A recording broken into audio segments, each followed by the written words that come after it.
चार पत्थर के राजकुमार। यह बहुत पुरानी बात है कि एक राजा था जिसके चार बेटे थे। उसने उनको कह रखा था कि वे दिन रात उसके राज्य में पहरा दें और देखें कि उसके राज्य में कोई दुखी तो नहीं है, किसी को किसी चीज़ की ज़रूरत तो नहीं है। एक सुबह की बात है कि सबसे बड़े राजकुमार को पहरा देते समय एक जोगी मिल गया।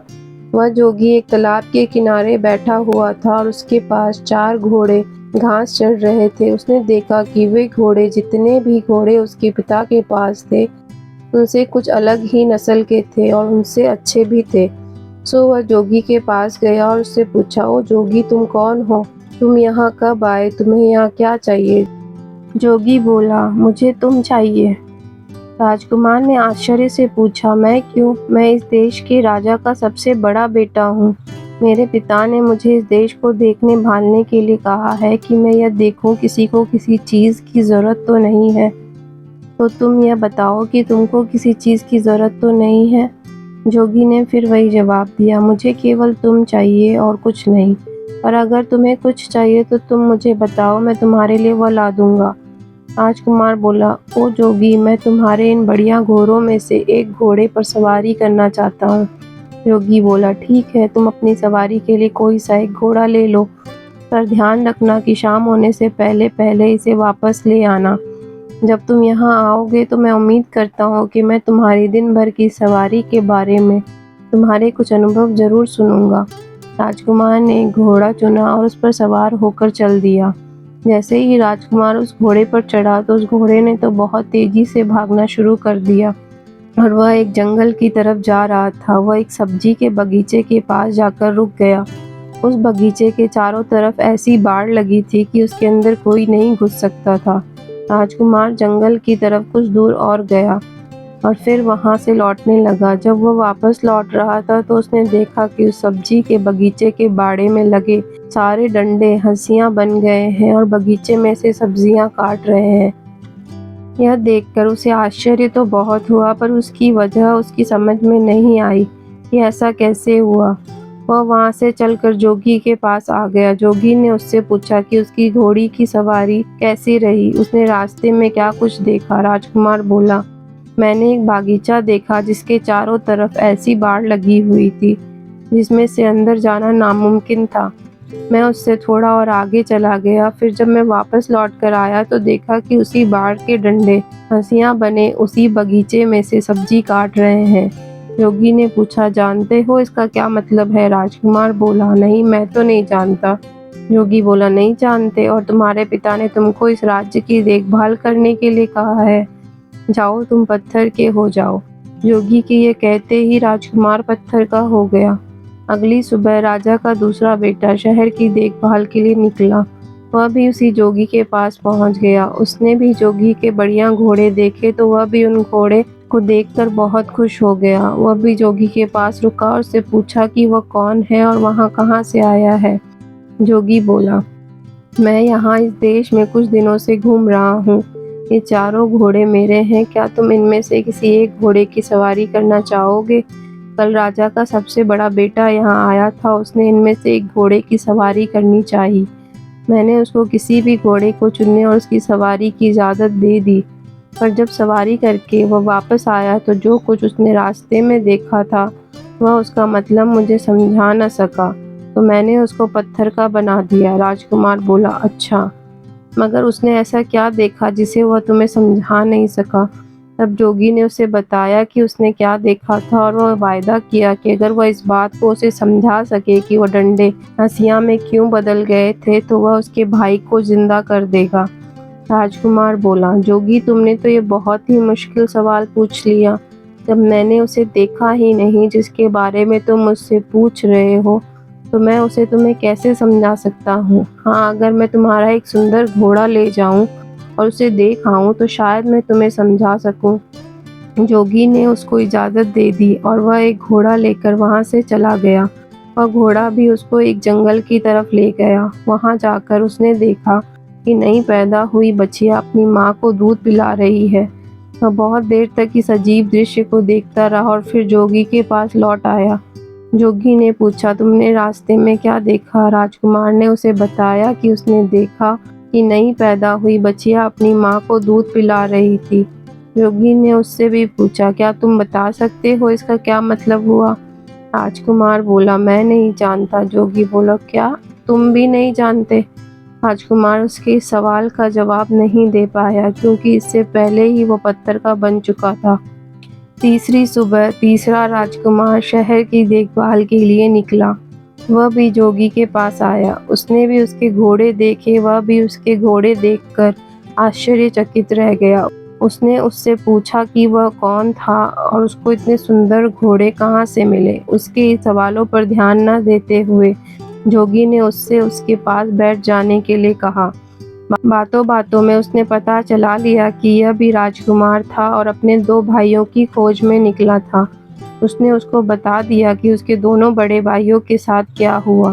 फिर उसने बाद में उससे यह भी कहा कि वह उसके दोनों भाइयों को जिंदा कर देगा अगर वह यह बता दे कि बाड़े के डंडे हंसिया में क्यों बदल गए थे और नई पैदा हुई बच्चियां अपनी माँ को दूध क्यों पिला रही थी।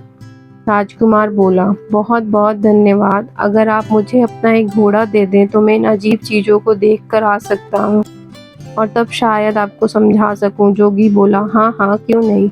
तुम इनमें से कोई भी घोड़ा ले लो, मगर ध्यान रखना कि शाम होने से पहले ही यहाँ वापस आ जाना। राजकुमार ने उन घोड़ों में से एक घोड़ा लिया और उस पर सवार होकर चल दिया। वह घोड़ा भी उसको जंगल की तरफ ले गया, जहाँ उसने देखा कि एक आदमी अपनी पीठ पर लकड़ियां लादे लिए जा रहा है। वह केवल उन्हीं लकड़ियों से संतुष्ट नहीं है जो उसने इकट्ठी कर ली है, बल्कि वह रास्ते में पड़ी और भी लकड़ियां उठाता जा रहा है। राजकुमार ने सोचा, इसका क्या मतलब हो सकता है? जब मैं जोगी के पास पहुंचूंगा तो मैं जोगी को इसका क्या मतलब बताऊंगा। अफसोस, ये राजकुमार भी इस दृश्य का मतलब समझाने में नाकामयाब रहा और जोगी ने इसको भी पत्थर में बदल दिया। अगली सुबह राजा का चौथा और आखिरी बेटा शहर की देखभाल के लिए और अपने भाइयों को ढूंढने के लिए निकला, तो वह भी जोगी के पास आ गया। उसने जोगी को प्रणाम किया और उससे पूछा कि क्या उसने उसके तीनों भाइयों को देखा है। जोगी बोला, हाँ देखा है। कहकर उसने एक तरफ इशारा करते हुए उससे कहा कि देखो, तुम्हारे तीनों भाई ये खड़े हैं। मैंने ही उनको पत्थरों में बदल दिया है, क्योंकि उन्होंने पास के जंगल में जो कुछ देखा था वह वे उनको मुझे समझा नहीं सके, पर मैं उनको जिंदा कर सकता हूँ अगर तुम मुझे उन सब का मतलब समझा दो तो। इसके बाद उसने उन राजकुमारों द्वारा देखे हुए तीनों दृश्य उसको बता दिए। राजकुमार बोला, अगर आप मुझे अपना एक घोड़ा सवारी के लिए दे दें तो शायद मैं उनका मतलब बता सकूं। मैं खुद उस जंगल में जाकर उनको देखना चाहता हूँ। जोगी ने उसको इजाज़त दे दी और राजकुमार उन घोड़ों में से एक घोड़ा लेकर जंगल की तरफ चल दिया। जब वह जंगल में पहुंचा तो वहां उसने एक तालाब देखा, जिसमें से पानी बह बह कर निकल कर दूसरे तालाबों को भर रहा था। उस समय वह बड़ा वाला तालाब खाली था, क्योंकि उसका सारा पानी उन छोटे तालाबों को भरने में लग चुका था। शाम को जब वह जोगी के पास लौटा तो जोगी ने उससे भी वही सवाल किया जो उसने उसके तीनों बड़े भाइयों से किया था, कि उसने रास्ते में क्या देखा और उसका क्या मतलब था।